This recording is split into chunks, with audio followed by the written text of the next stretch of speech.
So ಇವತ್ತಿನ ವಿಷಯ ಏನಪ್ಪಾ ಅಂದ್ರೆ ಬಹಳಷ್ಟು ಜನ ಹಲವಾರು ವಿಡಿಯೋಗಳಲ್ಲಿ ಹೇಳ್ತಾ ಇರ್ತಾರೆ.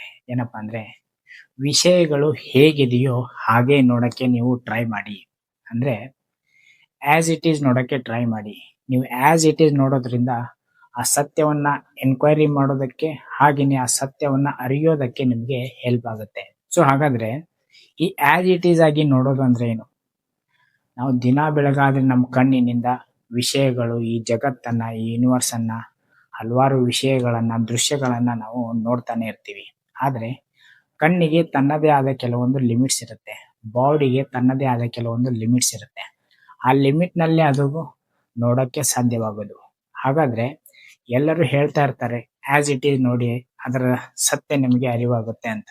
ಆದ್ರೆ ಕಣ್ಣಿನಿಂದ ನೋಡಿದಾಗ ನಮಗೆ ಹಲವಾರು ವಿಷಯಗಳ ಸತ್ಯ ನಮಗೆ ಅರಿವಾಗೋದಿಲ್ಲ. ಯಾಕಂದ್ರೆ ಅದು ಪರಿಪೂರ್ಣತೆಯನ್ನ ನಮಗೆ ತೋರಿಸಿಕೊಡಲ್ಲ. ಆಸ್ ಇಟ್ ಈಸ್ ನೋಡೋದು ಅಂದ್ರೆ ವಿಷಯಗಳನ್ನ ನೋಡಿ, ದೃಶ್ಯಗಳನ್ನ ನೋಡಿ ಆ ಪರ್ಸೆಪ್ಷನ್ ಮೂಲಕ ಕೆಲವೊಂದು ಎನ್ಕ್ವೈರಿ ಮಾಡೋದು, ಅಥವಾ ಆ ಎನ್ಕ್ವೈರಿ ಮಾಡೋದ್ರಿಂದ ಕೆಲವೊಂದು ಸತ್ಯಗಳು ನಿಮ್ಗೆ ಅರಿವಾಗ್ತಾ ಹೋಗುತ್ತೆ. ಅದಕ್ಕೇನೆ ಎಲ್ರು ಹೇಳೋದು ಆಸ್ ಇಟ್ ಈಸ್ ನೋಡಿ. ಆಸ್ ಇಟ್ ಈಸ್ ನೋಡೋದ್ರಿಂದ ವಿಷಯಗಳು ಹೇಗಿದೆಯೋ ಹಾಗೆ ನೋಡಿ ಅದನ್ನ ನಿಮ್ಮ ಪರ್ಸೆಪ್ಷನ್ ಮೂಲಕ.